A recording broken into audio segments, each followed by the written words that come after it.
So in the last class, we have started the discussion of discretization.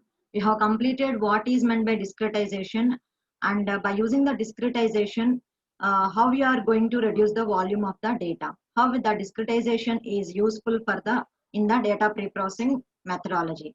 So generally, we are having the three types of attributes: nominal attributes, ordinal attributes, and numeric attributes. So nominal attributes are nothing but they are come from the unordered set. So there are number of examples for unordered set. They may be color, profession, some geographical location, or it may be some item type. So here there is no ordering between the items which we are considering as a nominal attribute. That means we are not giving any rankings or ordering between that nominal values which we are considering, and they are having some finite number of values. So whatever the nominal attributes we are considering, there are some all are distinct values and they are coming from that finite set. So ordinal values, they are from these are the values from an ordered set. So there is some relation between, that means we give some ordered between that values which we are considering as an ordinal attribute. So example, military rankings, academic rankings. So we can consider such type of attribute values are the ordinal attributes. So numerical attributes. So numerical attributes are nothing but they are real numbers, and for example, sir, there may be integers or real numbers. We can consider both integers and real numbers as the numeric attributes, which we have discussed in the last class. So what is this discretization? So discretization is nothing but we are dividing the given set of attribute values into a intervals. So for our according to that, for our analysis purpose, for making that analysis, we are dividing that continuous attribute values into some intervals.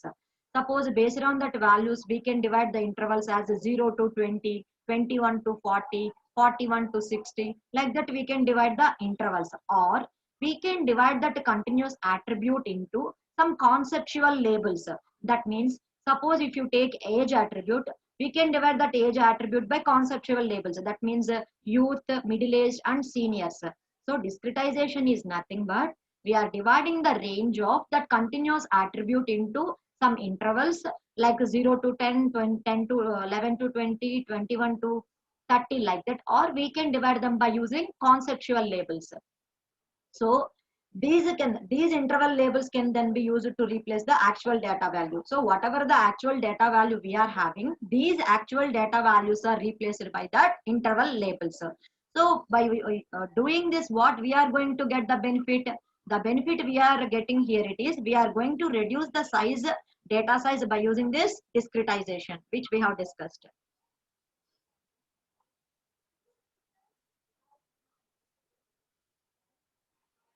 Okay, so here we are having some methods for performing this discretization: supervised and unsupervised methods, top-down approach and bottom-up approach. So this discretization can be done by using number of methods which we have discussed in the last class. That is binning method, binning methods, histogram analysis, clustering analysis, and decision tree analysis. So this binning method, histogram analysis, clustering analysis also we have discussed in that previous pre-processing techniques. Those methods again we are also using in this discretization for reducing the data size. So for reducing the volume size of the data. Next, so already we have explained the binning, and already we have explained what is meant by correlation analysis. Correlation is nothing but it is giving that relationship between the two attribute values. How the two attribute values are strongly correlated with one another. Whether the correlation is positive correlation or whether the correlation is negative correlation, or they are having no correlation at all. That is, the correlation value is 0. Whether it is greater than 0, that is positive. Whether it is less than 0, that is negative. Whether it is equal to 0, that means the relationship between the two attributes is positive, negative, or whether they are independent. Such type of relational values are important for performing this discretization. So next we have started the discussion of concept hierarchy generation. So why we need this concept hierarchy? So concept hierarchy is nothing but it defines a sequence of mappings. That means by using that concept hierarchy, we are defining a sequence of mappings from a lower set of data attribute values to that higher values. That means we are making that concept, we are making that a sequence of mappings from a lower level set of attributes to that higher level or more general concepts. That means it organizes the concepts hierarchically and is usually associated with each dimension in a data warehouse. Generally, in a data warehouse, we are seeing the concept of data cube. So in data cube, that is multi-dimensional database view, data cube view. In a data cube, each and every attribute is one dimension. Whatever the attributes we are considering, so each and every attribute one dimension. So we are reducing or we are combining those dimensions. That means we are moving from low level concepts to the hierarchical concepts. That's why a concept hierarchy, it is organizing the concepts hierarchically and is usually associated with each dimension. For any type of dimension, we can apply that concept hierarchy. For example, I have already explained in the previous class. If you take the sales data, in that sales data, we are having that attribute called location. So in location, we are having number of values. The values are nothing but attribute values are nothing but street, city, state and country, where that street is less than, city is less than, state is less than country. So we can organize that low level concepts to that high level concepts, whatever the dimension we are taking. So this can facilitate which type of operations. On data cube, we can perform OLAP operations, that is drilling and rolling operations in the data warehouses, because every user has a different perspective of view.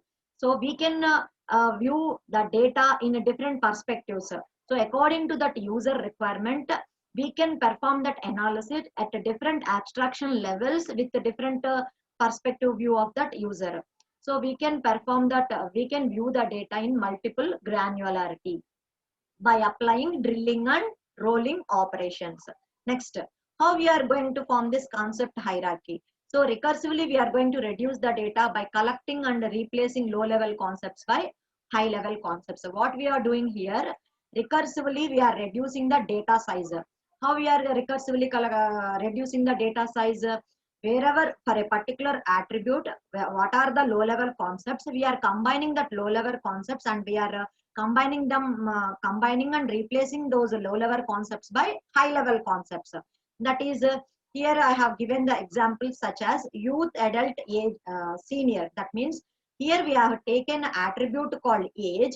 This age has number of distinct values. So this age attribute is given by a high-level concept such as youth, adult, and senior.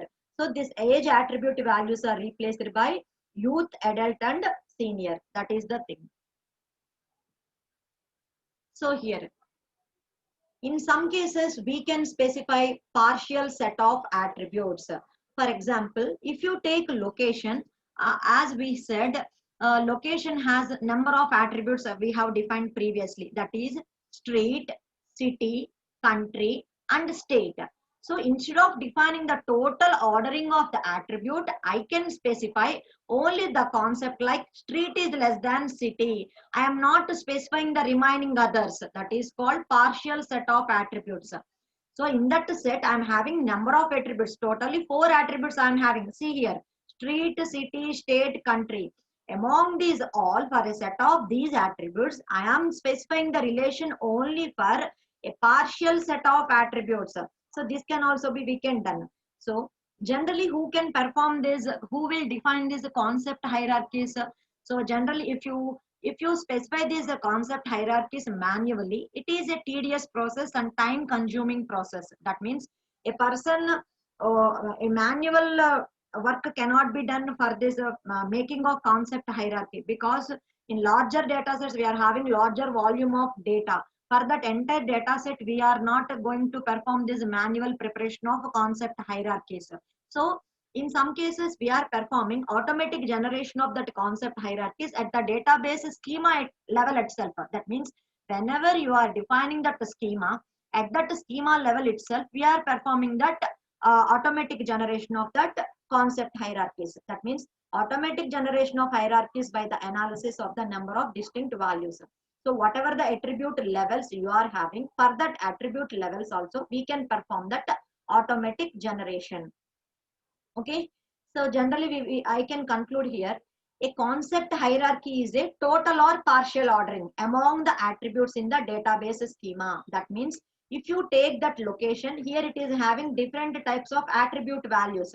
So for these 4 attribute values, we can define complete ordering, that is total ordering, that is street less than, city less than, state less than, country. Like that total order you can specify, or you can specify the partial order, that is street less than, city. So a concept hierarchy, that is a total or partial order among the attributes in a database schema, is called schema hierarchy.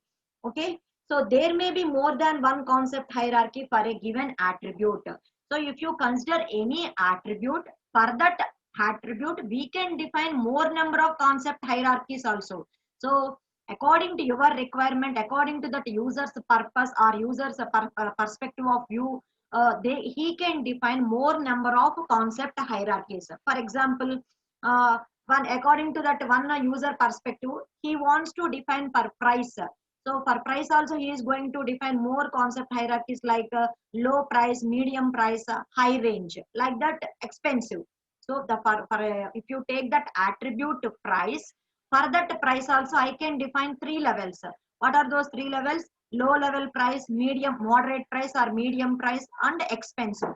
So according to that user perspective, we can define more number of concept hierarchies for a given attribute. That is the thing. So automatic concept hierarchy generation. So what is this automatic concept hierarchy generation? So some hierarchies can be automatically generated based on the analysis of the number of distinct values per attribute in the data set. Suppose if you take any attribute, each and attribute have number of distinct values. So based on that distinct values of that attribute, we can define that hierarchies automatically based on that analysis. So here what they are telling, the attribute with the most distinct values is placed at the low level of the hierarchy. Suppose if you take any attribute, that attribute has more number of distinct values. If that particular attribute data value have more number of values, means it should be at the low level. So I can explain this by taking some example. So already we are discussing about the location attribute only. For location, how many different attribute values are there? Street, city, state, and country. As you know that the country number is less. When compared with the country, state value is more. When compared with the state, cities are more. When compared with the cities, streets are more. So which has more number of distinct values? Street have more number of values. So we will take that street as that lowest. That means the attribute with that most distinct values is placed at that low level hierarchy. That is, street is less than, city is less than, state is less than, country. The country is at that highest level. So that you can understand by this. But this concept will be applied for everything. No. Here I am telling that exception. So if you take that time attribute, the time can be represented by taking different values. So we can take a day wise we can take a day, after day we can take a weekday, after that we can take a month, after that we can take a quarter. See, I am taking the example of time attribute. For time we are taking weekday, month, quarter, year. Suppose if you take 1 year, there are only 4 months. 12 months.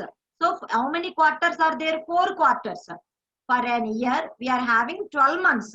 How many quarters? 4 quarters, 12 months. How many weekdays? 1 week తీసుకుంటే ఎన్ని days ఉంటాయండి? 7 days ఉంటాయి. We are having only 7 days. But week కి 7 days ఉన్నాయి, months అంటే 12 ఉన్నాయి అని చెప్పి ఇక్కడ డిస్టింక్ట్ వాల్యూస్ డే కి we are having for the day less distinct values. So can the concept will be applied to for everything? No.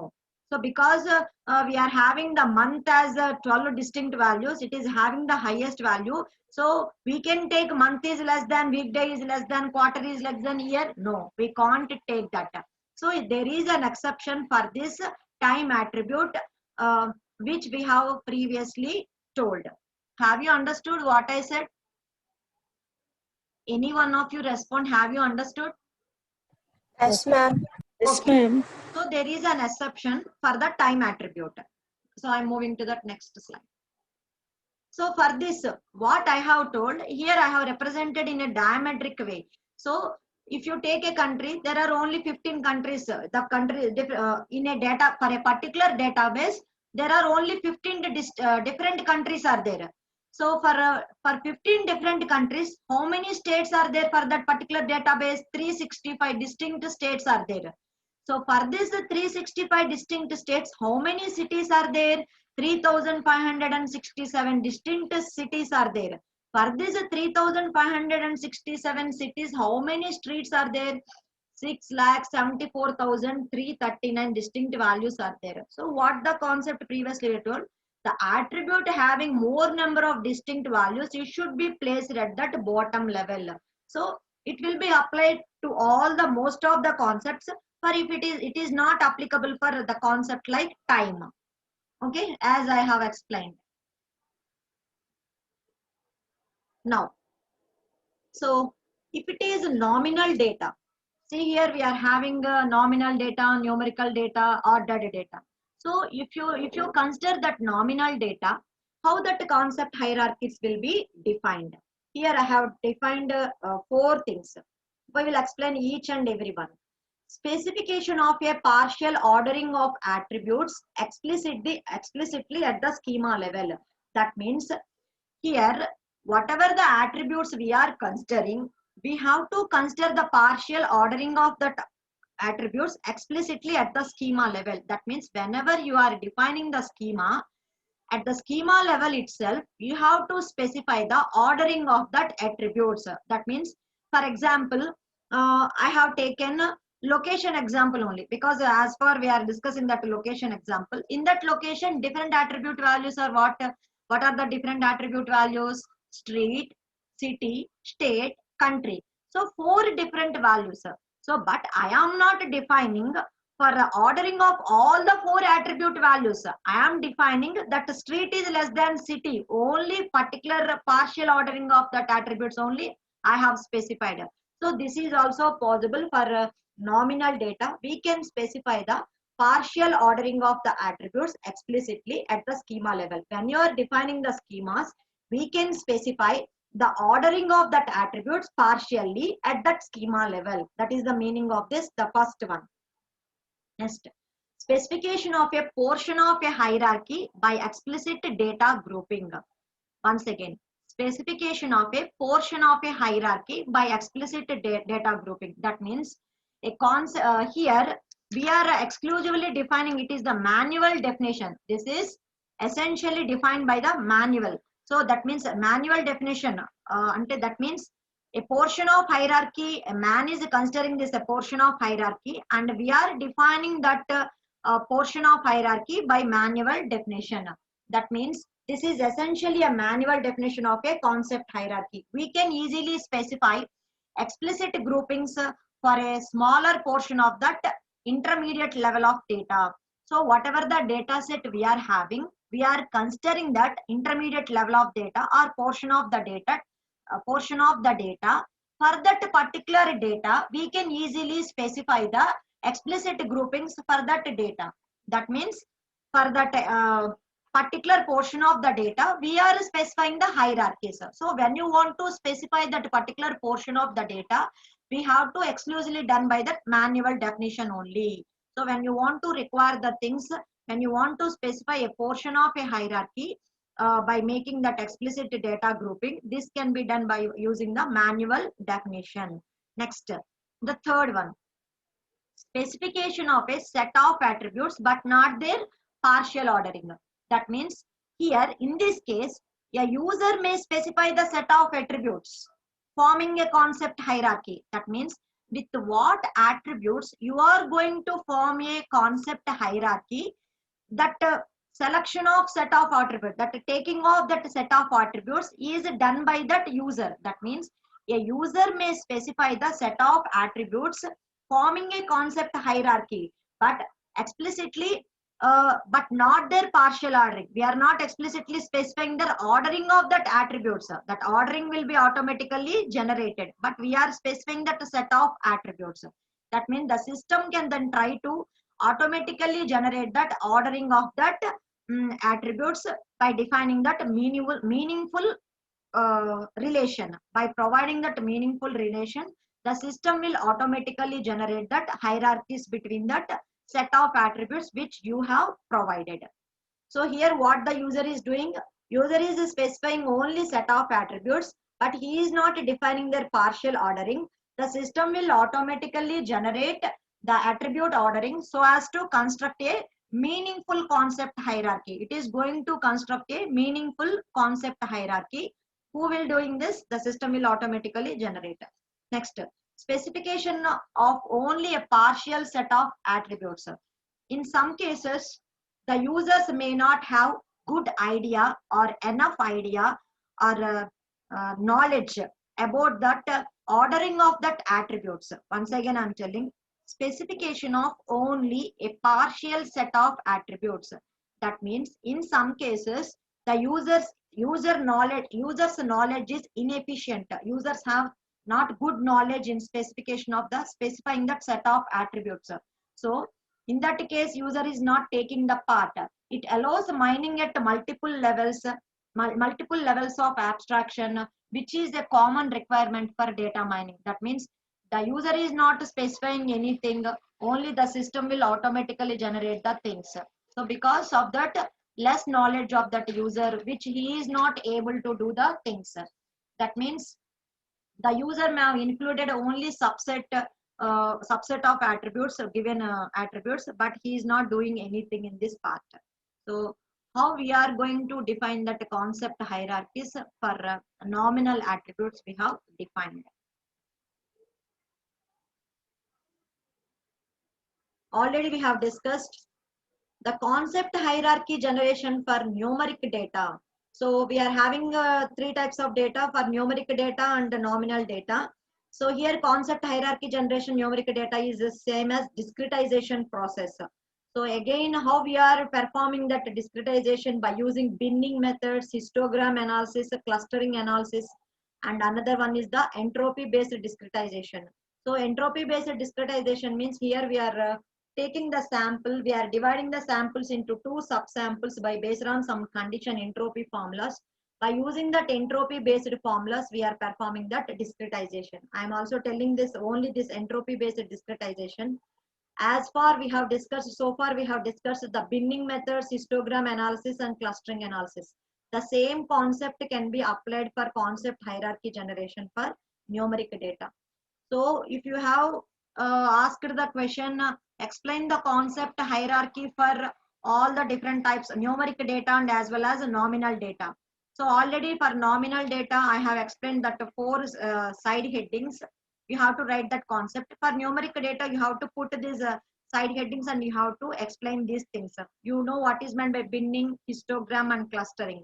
And you have to generally write the concept what is meant by, till now I have explained what is the concept hierarchy, what is meant by partial ordering, what is meant by total ordering, why we are not able to perform that concept hierarchy total manual procedure, because as it is a tedious process, it is a time consuming process. Every time human cannot perform all that concept hierarchies. Who will perform these concept hierarchies? Knowledge experts, knowledge engineers, data mining experts, are going to provide these concept hierarchies. Generally, those people will provide that concept hierarchies. So the last one is the entropy based discretization. I'm giving the formula here. Suppose we are taking a sample S. If that sample S is a partition into two intervals, we are considering a sample and we are partitioning that sample into two intervals, that is S1 and S2, using some boundary T. That means we are considering a boundary or threshold value, the T value. By using that threshold value, we are dividing that sample into two sub intervals. So the entropy after the partitioning is, that means this is the formula given for entropy based discretization.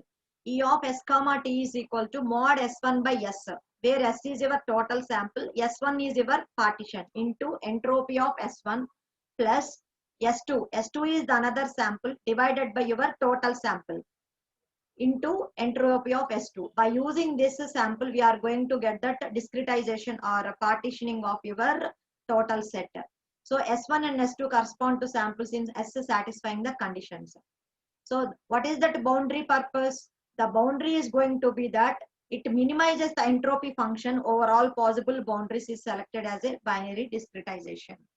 So the purpose of this one is so as to minimizes the values. That means how many levels we are going to take, it is going to minimize those values. By using it is also another method for performing that concept hierarchies by using that discretization method.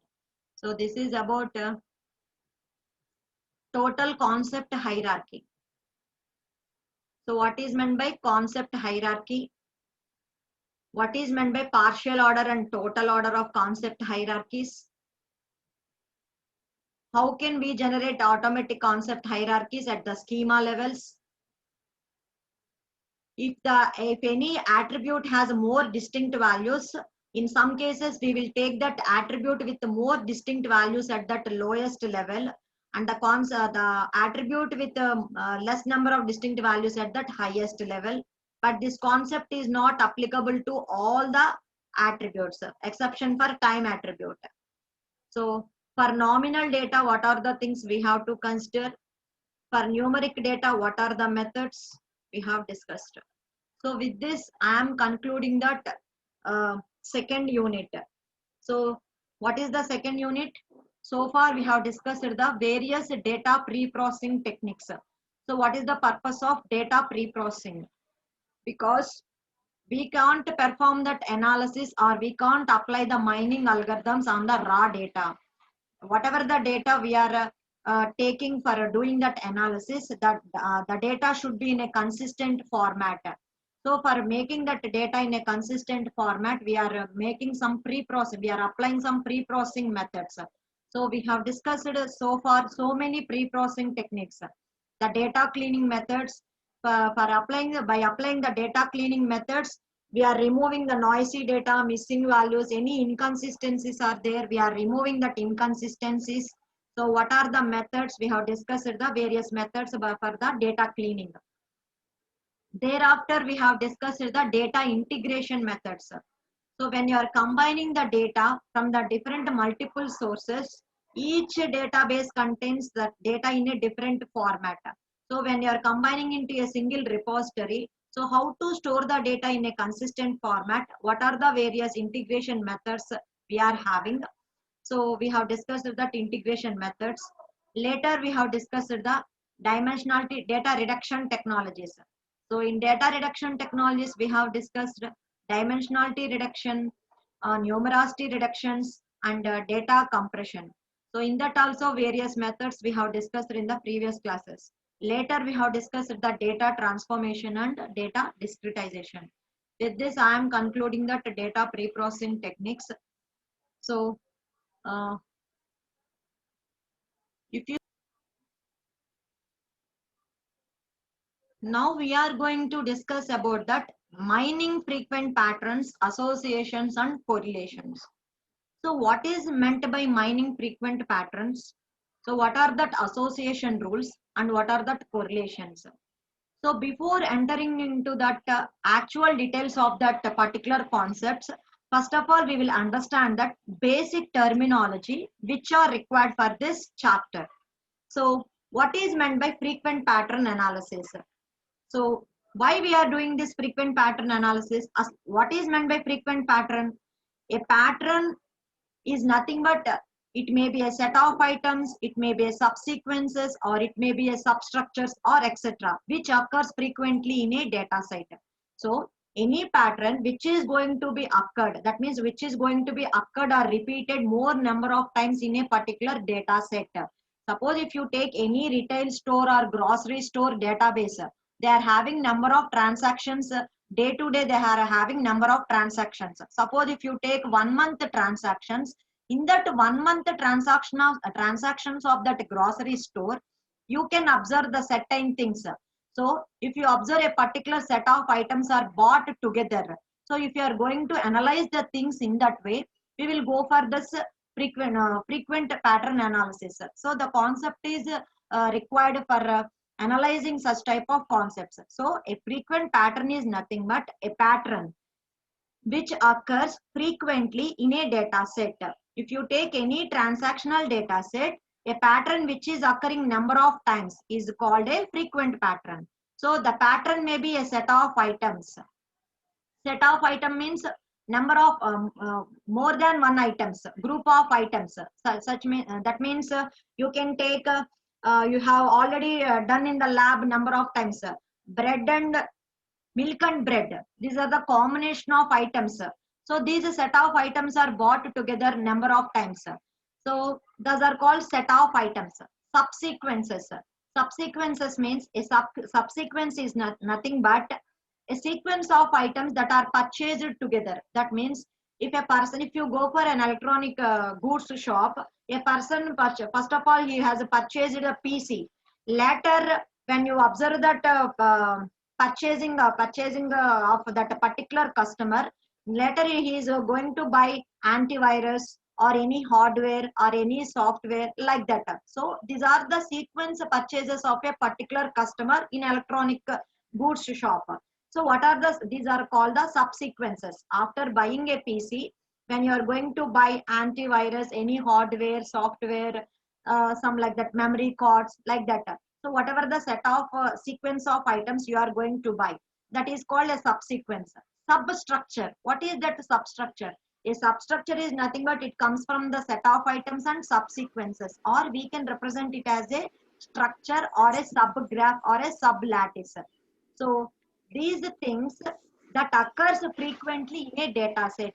So whatever the transaction data set we are having for a grocery shop, in that grocery shop we are going to analyze the things. So for analyzing the things we require this mining of frequent pattern analysis. So you understand what is meant by frequent pattern, a pattern which is occurring more number of times in a data set. So the concept was proposed by Agarwal and Swami.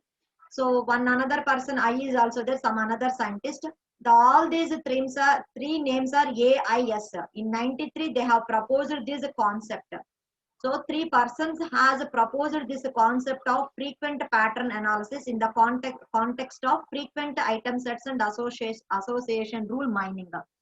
This association rule mining, ARM, in shortcut we will call this as ARM, association rule mining. This is also called as market basket analysis. Now in the further classes we are going to discuss about that market basket analysis. So this ARM is also called as affinity mining. This ARM, association rule mining, this is also called as market basket analysis and affinity analysis. So some scientist has proposed this frequent pattern terms in the context of association rule mining. What is the motivation? Why we need to learn these frequent items, frequent pattern sets? What is the purpose? What is the motivation? Why we are going to learn this type of concepts? So by learning this frequent pattern analysis, we are going to find out inherent regularities in the data. So whatever the data set we are available with us, we are having with us, we can find the regularities in that data. What are the relationship with that particular data set items? So if you take number of transactions, in that particular transactions, we are having number of data items. So what is the relationship between that data items? So if you want to find out that inherent regularities, for finding that purpose, we are going for frequent pattern analysis. So the general questions when you are doing this. So generally, what type of things we are going to do? What products were often purchased together? So for performing this market basket analysis, that means we are applying this concept for retail stores, grocery stores, whatever may be the store. So in that particular retail store or grocery store, which products are often purchased together? In foreign companies, if you take beer and diapers are purchased together. In India, most of the time milk and bread are purchased together. In foreign also milk and bread are purchased together. So which type of data items they are combinationally they are purchased together. So we can get such type of information. So when you perform this frequent pattern analysis. Next, What are the subsequent purchases after buying a PC? That means here frequent pattern analysis contains set of items, subsequences, and substructures also. Subsequences means, so we can identify, so when a customer is going to a particular shop, after buying a particular computer, what is the next item he is going to buy when he is coming to that next purchase. So what are the subsequent purchases after buying a PC? It may be a memory card, it may be a antivirus, it may be another hardware, it may be a speakers, it may be a UPS, whatever it may be, some hardware or software he is going to buy. So what are the sequence of purchases he is making after purchasing the computer, personal computer? Next, what kind of DNA are sensitive to this new drug? So when you are using a new drug in a particular medicine, we are using a drug in a particular medicine. So whether this drug will be sensitive particular any people, or which kind of DNA are sensitive to this new drug. That means in some type of medical applications also, that frequent pattern analysis also will be very useful. So in some medical applications also, for finding that which type of drugs are sensitive to that particular DNA, so we can identify the things. Can we automatically classify web documents? We are having different types of web documents. So by performing this frequent pattern analysis, can we classify the type of the web documents? So these are the number of things we are going to analyze. So by doing this frequent pattern analysis, we can analyze we can get the solution, or we can get a relation among the things by performing the frequent pattern analysis. That is the first thing, introduction. So for doing this frequent pattern analysis, what are the applications where this concept will be useful? So already I have told you market basket data analysis. That means the market basket data analysis means if you take a retail store shop, in that retail store, there are a number of customers are coming. So what that particular customer one is buying. So in his basket, what are the data items he has taken? Customer 2. For customer 2, in his basket, what are the set of data items he has taken? So based on that transactions, we can perform the data analysis. So in the next class, we are going to discuss this market basket data analysis. Cross marketing. What is this cross marketing? That means cross marketing means at the same location, you are going to promote 2 or 3 products. That means at the single store, you are going to promote 2 or 3 other products of different persons. అంటే ఒక single location లోనే మీరు other persons products కూడా మీరు promoting చేస్తున్నారు, marketing చేస్తున్నారు. అదే cross marketing. అంటే not only your product, you are going to promote other products of that particular persons based on some reasons or based on some dealings or whatever it may be you are taking. This is called cross marketing. You can analyze this cross marketing also. For example, if you go for beauty parlors, there they are promoting some type of products. So they are promoting some type of products there. If you go gym, they are promoting some type of products when you are going for gym. So the based according to their purpose, they are going to promote some another products. That is called cross marketing. Catalog designs. If you want to design different types of catalogs, it will be useful. Sale campaign analysis. Weblog analysis. Weblog analysis is nothing but so different peoples are doing different types of searchings. So based on that log file, who, which person, for how many times, and what purpose, which document they have performed the searching. This type of analysis we can done by using that weblog analysis. We are having a log file. Based on that log file, we can analyze by whom, by which, by how many times that has been done, that searching will be done. We can perform that analysis. So how many number of frequently they have visited that particular web page. So this type of analysis can also be done by using frequent pattern analysis. And the DNA sequence analysis, as I have told that if you take any new drug, whether it is sensitive for particular DNA considering people. So these are the different types of applications which we are going to study in a frequent pattern analysis. So general examples. So why is a frequent pattern mining is important? Why it is important? With this, I will conclude this today's class. So what is this a frequent pattern? A frequent pattern is nothing but an intrinsic and important property of the data set. That means you are having a transactional data set of a retail store. So one retail store data set you are having. By observing that or by analyzing that data set, you are going to find out some important and intrinsic properties. So with that intrinsic and important properties, you are going to improve your sales of your retail stores. So you are going to identify or you are finding some important properties which you can, by using those important properties, you can promote your sales, you can improve your sales. So that's why we are finding that frequent pattern. So frequent, by finding that frequent pattern, it is going to give that an important and intrinsic properties of that data sets.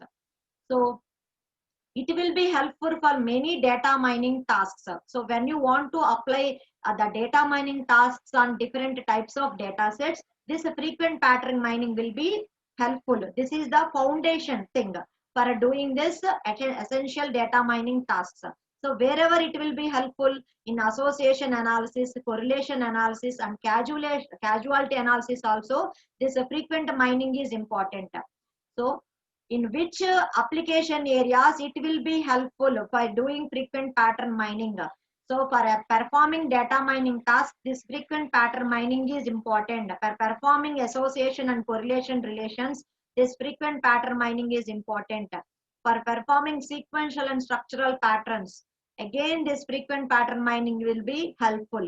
Not only that, when you want to perform that analysis on multimedia data, time series data, stream data, or spatio-temporal data, we are having different types of databases for having for handling different types of data. So for handling that different types of data, we are using different types of databases. In that databases, we are having different types of data sets. So for performing that pattern analysis, again this frequent pattern mining is very important. Not only in that, we can use it in classification, next in cluster analysis also. So that's why that frequent pattern mining is important. Just I have told the basic introduction of this chapter only. So till now we didn't discuss any definitions of this chapter. In tomorrow's class, we will cover the basic definitions which are required. So why frequent mining is important? Why we have to do this frequent mining only we have discussed in this today's class. Hope you understood. అర్థమైందమ్మా ఇక్కడ వరకు చెప్పింది.